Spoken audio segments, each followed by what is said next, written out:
માં અને બાપુજી પેટે પાટા બાંધીને અમને ભણાવે છે, એમ કહીને કે તમે ભણશો તો અમારા જેવી હાડમાની નહીં નડે.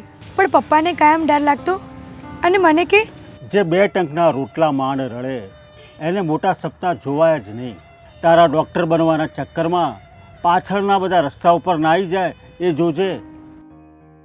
શું કરવું એ બહુ ખબર નથી પડતી, એટલે મેં મહેનત કરવાનું ચાલુ રાખ્યું. અને એક દિવસ પપ્પાએ આવીને કહ્યું,